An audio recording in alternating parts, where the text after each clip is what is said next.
I was a electrician's mate in the Navy.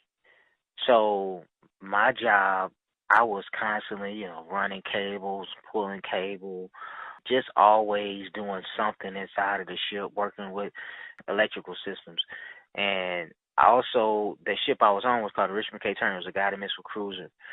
We stood a lot of watches down in the main. I don't know if you know what the main space is, but those are the engine rooms.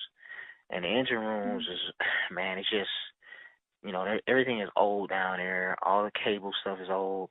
They had the lead paint. They had everything about the ship was bad. And we knew the ship had asbestos even when we were on there, because they had, I remember the ship when they were talking about decom in the ship, they asked how many people was going to stick around for the decom. I was one of the people that stuck around for the decom.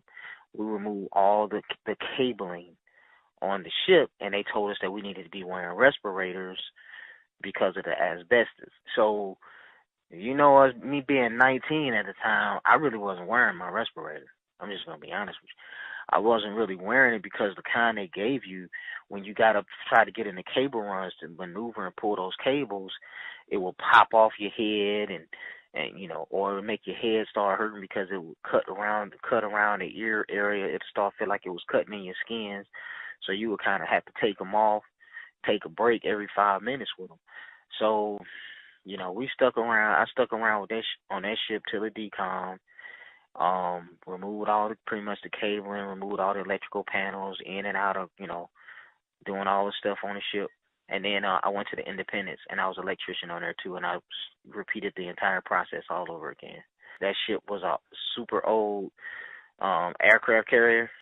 That ship had asbestos too. We had asbestos signs on that ship. We knew that ship had asbestos. Everybody knew that. Get tested, because I'm one of the kind of people, I really don't like to go to the doctor. I kind of hate going to the doctor. I try to block out, pain and, do whatever I can, try to take my own remedies and all these different things in order to kind of ease whatever I'm dealing with. And I would tell people not to do that, because when you've been in the military, you're exposed to a lot of different elements, a lot of different things, illnesses that you're not even aware of that's going to affect you later down the road. Because I notice now, like I get really like shortness of breath, kind of like, even like now when I'm talking, I kind of have to take these deep breaths. So I know it's not kind of normal, but I'll just, I'm 47 years old, so I'm kind of contributing to certain things to just age. My friends was them telling me, hey man, you might want to get tested.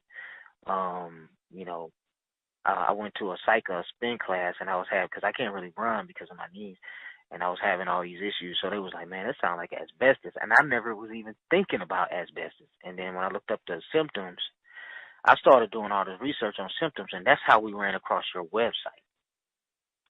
So I would tell anybody, if you've been in the military, especially in the 90s, if you were in the Navy and you were on all these old ships and then living in these old barracks, you probably need to get tested for asbestos.